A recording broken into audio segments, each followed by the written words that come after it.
6 p.m. Pakistan Standard Time. Assalamu alaikum. This is Radio Pakistan. The news read by Daman Zaman.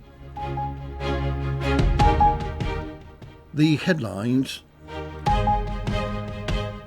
The Prime Minister addressing the Federal Cabinet meeting in Islamabad has termed the staff-level agreement for the International Monetary Fund a significant milestone in further stabilizing the economy.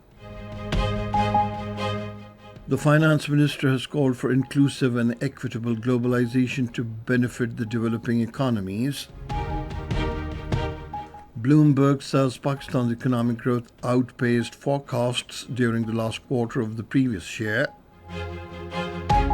The All Parties Hudud Conference has called upon the international community to hold India accountable for depriving the Kashmiris of their fundamental rights. 39 Palestinians were martyred in the Israeli strikes across Gaza during the last 24 hours. New Zealand beat Pakistan by 8 wickets in the fifth and last T20 international match of the 5-match series in Wellington today. And now the news in detail. Prime Minister Shehbaz Sharif says the staff-level agreement with the International Monetary Fund marks a significant milestone in further stabilizing Pakistan's economy.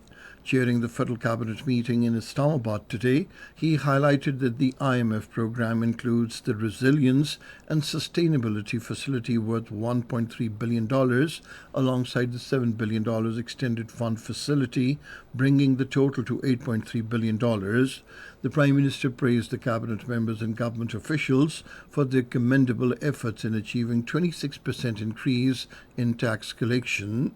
He acknowledged that reaching an agreement with the International Monetary Fund is undoubtedly a remarkable accomplishment and a testament to the dedication of the government's team. He, however, emphasized that it is a loan and there remains a long journey ahead to eliminate debt and achieve self-reliance for Pakistan. The Prime Minister underscored that peace and eradication of terrorism are essential prerequisites for the country's development and progress. He stressed the importance of boosting the morale of the security forces. Besides, the Federal Cabinet offered Fatiha for the departed soul of the mother of the Army Chief, General Syed Asim Munir.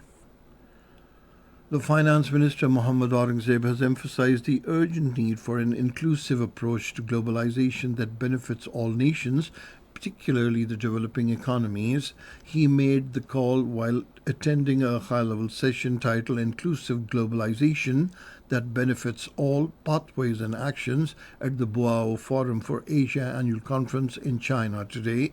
Highlighting the growing inequalities within the global economic system, the minister said globalization has lifted over 1 billion people out of poverty, but it still remains unequal, disproportionately benefiting the developed economies while marginalizing the global south. Mohammad Aurangzeb underscored that the time for rhetoric has passed and decisive action is needed. He said Pakistan advocates for a more balanced model of globalization that promotes fair trade, sustainable growth, and equitable financial systems. He said the model must be multilateral, innovation-driven, and inclusive to foster development and prosperity across all regions.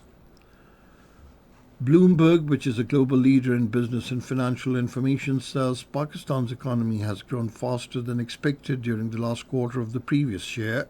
In a report, it said the economy bolstered as a result of the interest rate cuts and flow of funds from the International Monetary Fund. The Bloomberg referred the latest report released by Pakistan Bureau of Statistics, which said gross domestic product grew by 1.73% in the 3 months till December, which is higher than the 1.5% expansion predicted by economists in a survey conducted by Bloomberg. The report further commented that Pakistan's economy has also stabilized in the last few months as funds from the lender International Monetary Fund also trickle in. Moreover, cooling inflation has also provided room to the central bank, State Bank of Pakistan, to lower the benchmark rates significantly. The State Bank of Pakistan has forecast expansion from 2.5% to 3.5% for the year ending June 2025. Meanwhile, in an interview with China Global Television Network Urdu, the finance minister said Pakistan intends to prefer Chinese investments and technical support over aid. He identified agriculture, artificial intelligence, and technology as key sectors with significant potential for Chinese investment and technical assistance. The finance minister commended China's remarkable progress in green projects and environmental sustainability, describing it as a model for the world. He expressed the desire to benefit from China's expertise in these areas. This is Radio Pakistan giving you the news. The Special Assistant to the Prime Minister, Syed Tariq Fatmi, has held important meetings with key leaders of the American Congress in the United States. During the talks, besides regional and international issues, discussions focused on Pakistan-United States bilateral cooperation and economic relations. The Special Assistant briefed the American leaders on government policies, especially the economic priorities. He said promoting bilateral relations, especially in areas of trade, economy, and investment, is among the top priorities of the government. The Minister for Religious Affairs and Interfaith Harmony, Sardar Mohammad Yusuf, held a meeting with the Saudi Minister of Hajj and Umrah, Dr. Tawfiq bin Fawzan Al-Rabieh, in Jeddah today.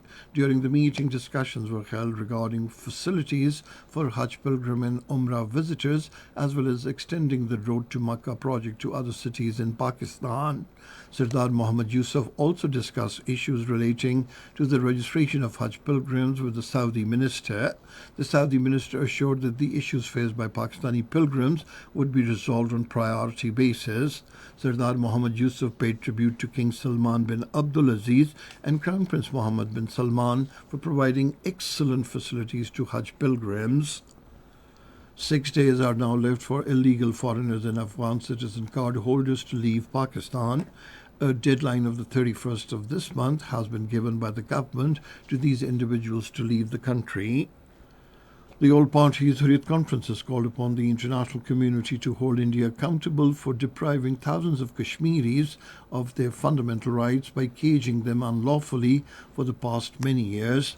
In a statement issued in Srinagar, the APHC spokesman Advocate Abdur Rashid Minhas termed the detention of 5,000 Kashmiri political prisoners, including Hurriyat leadership, as illegal and frustration of the occupation authorities.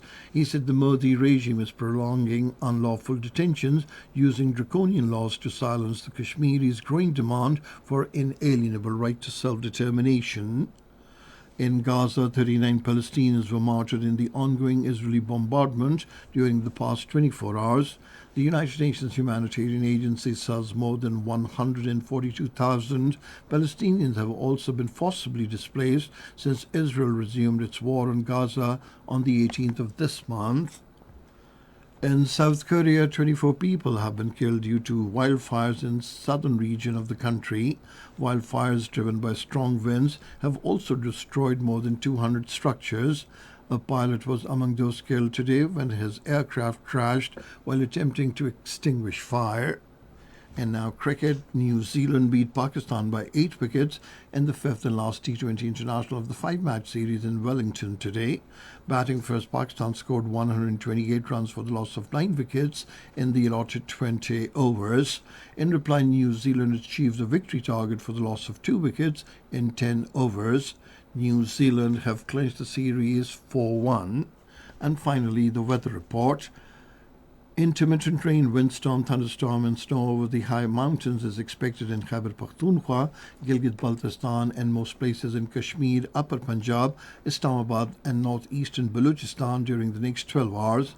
However, isolated heavy falls and hailstorm is also likely in Khyber Pakhtunkhwa, Gilgit-Baltistan and Kashmir. And that is the end of this news bulletin. For more news and analyses, log on to our website, radio.gov.pk, and you can also watch the live video streaming of our bulletins on the link facebook.com/Radio Pakistan News Official.